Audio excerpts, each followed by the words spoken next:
Sometimes all it takes is few peer pressure to try out new TV series, or the toy line for that matter. That's what got me interested in Saint Seiya Lost Canvas, a show that feels like carbon formula copy of Saint Seiya in spirit, of course, except now with 50% more friendship.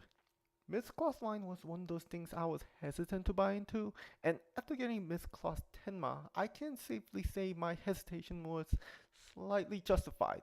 Aside from his armors, he comes with extra face, tiara hair, one extra pair of knuckle armor piece in case you lose them, 3 pairs of extra hands, and a friendship bracelet. Without his armor, Tenma looks plain, with the exception of his blue chrome feet standing out like Lady Gaga in the middle of Mormon event. Head sculpt is done well, with his hair looking sharp like he just woke up in the morning. Without bottle jack. So, moving on. Tenma also comes with his Pegasus statue that you can equip it with his armor pieces as decorative statue. While it looks more like ostrich horse hybrid from Dr. Monroe's Island, it's amazing how every piece is fit into somewhere and forms this wonderfully chromed blue Pegasus. Granted, there's a white bit of area on the front that stands out, but come on, this guy has a tiara with his head as centerpiece on top of his head. That's boss. I guess this is also a good time to mention that most of Tenma's armor pieces are die-cast metal. That would explain why a lot of Myth Cloth figures carry a pretty hefty price tag. Putting the armors on Tenma can be a mixed experience. While the upper body pieces complied well enough, lower body pieces gave me a gigantic fuck you. This is especially true around the shin guards, where you have to put the shin guard on 9/10 way just so you can peg the foot in. Otherwise the goddamn thing won't peg in because its rubber shin squeezed in tight.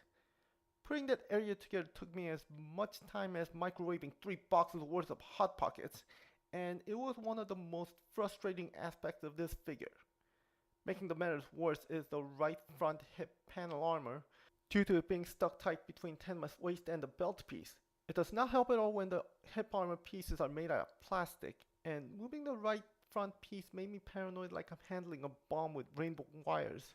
I had to carve the bit out of this clip just to make it move freely without having it explode.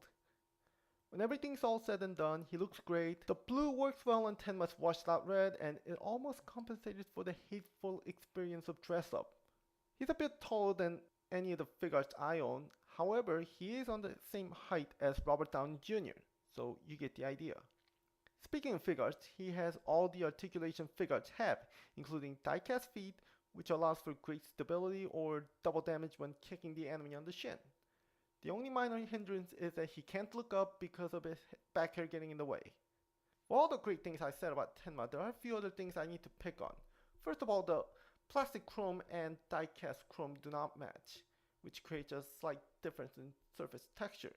I understand that I may be asking too much, but it's there when you look close. This is especially true around the waist area with hip panels. Another thing is more of overall issue, but I feel like these gimmicks just don't work for me. Maybe I'm used to figures where everything comes pre-assembled, but considering how hard I had to wrestle with lower body area, I say I'm right to be pissed at the armor up gimmick. Also, the ostrich horse statue's novelty wears off once you put Tenma's armors on him, mostly because I don't ever fucking want to go through reassembling the armor ever again. Bottom line, Tenma is a solid figure with gimmicks that may not work for everyone. It's shiny, looks accurate to the series counterpart, and has solid posability. Personally, the equip gimmick is bothersome sometimes and price tag doesn't help either, but if you like the armored dress up gimmick and you're a Saint Seiya fan, you'll like this figure. 4 friendship bracelets out of 5. Thanks again to Suri from Toy, and this has been my first official video review.